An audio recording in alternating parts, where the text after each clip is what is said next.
In this short video clip, we're going to explain the concept of morning and evening stars. It is one of the questions most asked by a visitor out under the sky and about to look through a telescope, and they always want to know which is the morning and which is the evening star. Well, the short answer to that is that the morning or evening star is any really bright object above the evening western horizon or above the morning eastern horizon. And the two objects besides the moon and the sun, of course, that are the next two brightest objects in our sky are Venus and are Jupiter. So typically, if Venus were in the western sky as you watched the sun just after the sun had set, you would see it very brightly in the west, and in that case it would be called the evening star. Now, I think what people don't often realize is that eventually Venus also becomes the morning star. Let's just have a look and see why Venus can be the morning and the evening star. So we take this particular configuration on the model, which is just an example. It's not at any particular time of the year, and what we do is we have Earth over here with Africa on top and you standing up on top of Africa. And what the Earth has done in the last 6 hours from midday, and the Earth has rotated and rotated and rotated until eventually the sun has set down below the western horizon. And it is at that point that the sky becomes dark. There's no longer the blue to hide the planets in the sky, and we can see what happens to be in the sky at that time. Now, in this case, what we have got, remember, we have all the planets orbiting the sun in a clockwise direction as seen from our southern perspective. So what we have here is Venus on its orbit, which it completes maybe every 9 months or so around the sun, and we have the Earth here on its orbit, which it completes, as we know, every 365 days. So the sun has set, and now we could look up into our sky, and there we would see Venus. And especially where it is now, it's getting closer to the Earth, and it is very, very bright. So we would see Venus there, and for the next few months Venus would catch up to the Earth, because a planet on an inner orbit always moves a lot faster than a planet in an outer orbit. Now, we must remember, as I explain this, that the Earth is also moving, except it is moving more slowly than is Venus. So bear that in mind. I'm not going to move the Earth now. So here is Venus busy catching up to the Earth. Eventually Venus will be between us and the sun, at which point we can't see it because it is in the bright glow of the sun. But it will continue its orbit, and in due course it would end up there.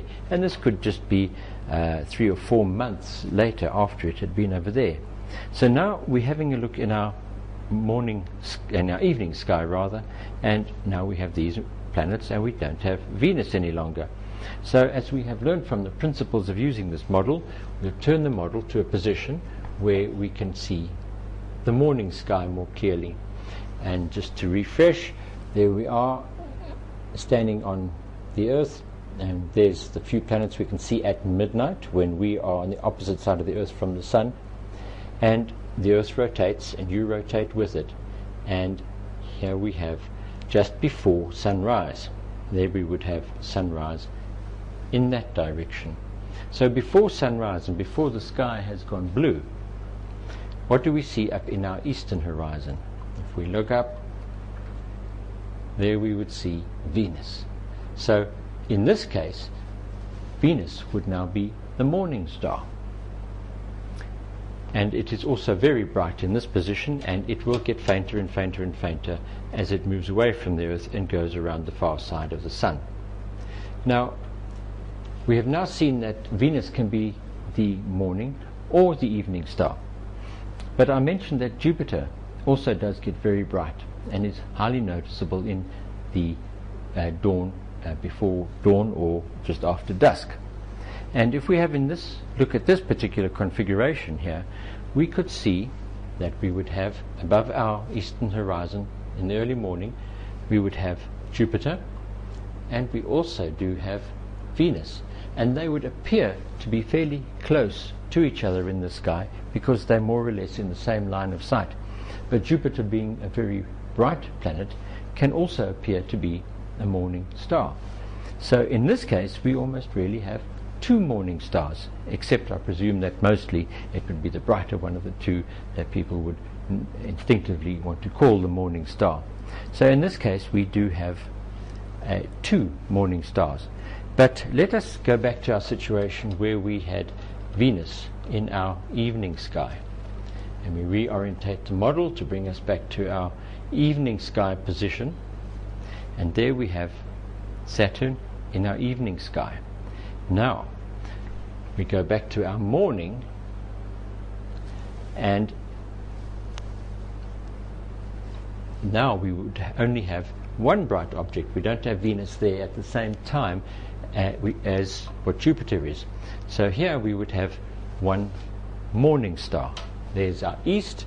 We are looking east in that direction where the sun rises.